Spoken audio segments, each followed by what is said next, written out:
അപ്പോൾ ഗൈസ് ഇന്ന് നമ്മളൊരു ചായ കുടിക്കാൻ പോവാം. 140 കിലോമീറ്ററുള്ള ചായ, അതായത് നമ്മളെ നാട്ടിൽ നിന്ന് ഏകദേശം 150 കിലോമീറ്റർ ഉണ്ട്. അപ്പോൾ നേരെ വിടുക.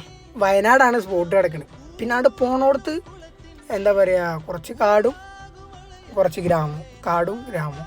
വയനാട്ടിൽ നിന്ന് കറക്റ്റ് ഏകദേശം എനിക്ക് തോന്നുന്നത് ഒരു 35 കിലോമീറ്ററോളം ഉണ്ട്, 35-40. എന്തായാലും പോകേണ്ട ഒരു സ്പോട്ടാണ്, അടിപൊളിയാണ്, കാണാനൊക്കെ നല്ല വൈബായിട്ടുള്ളൊരു സ്ഥലമാണ്. അപ്പോൾ ഞങ്ങളെല്ലാവരും കൂടി തീരുമാനിച്ച് നേരെ വിട്ട്. ഇന്നത്തെ കാലത്തൊന്നും കിലോമീറ്റർ അല്ല, നല്ലത് എവിടെ കൊടുക്കണം അവിടെ ആളെത്തും. ഇപ്പോൾ ഒരു 100 കിലോമീറ്റർ അപ്പുറത്ത് മന്തി കൊടുക്കണമെങ്കിൽ അത് കഴിക്കാനും ആൾക്കാർ പോകും. പിന്നെ ഇങ്ങനത്തെ ഈ ഒരു കാട്ടിലിപ്പോൾ നമുക്കൊരു ടെൻഷനൊക്കെ ഉണ്ടെങ്കിൽ കുറച്ചൊക്കെ ഇവിടെ പോകും, ഒരുവിധം ആൾക്കാരത് ഫുള്ളും പോകും. പിന്നെ ഈ നേരെ കാണുന്ന ഈ പാടം കഴിഞ്ഞ് കഴിഞ്ഞാൽ ഇതാണ് നമ്മളെ സുഖേട്ടൻ്റെ ചായക്കട. ഞാൻ ഇങ്ങനത്തെ ഒരു ചായക്കടയിൽ നിന്ന് ഞാൻ ഇതുവരെ ചായ കുടിച്ചിട്ടില്ല കേട്ടോ. അതായത് ഈ പുല്ലേറ്റൊക്കെ വിരിച്ചിട്ടുള്ള. അപ്പോൾ ഈ ഇരിക്കുന്നതാണ് നമ്മളെ സുഖേട്ടൻ. അപ്പോൾ അടുത്തൊരു വീഡിയോയും കൂടി വരും, അത് കാണാൻ മറക്കല്ല കേട്ടോ.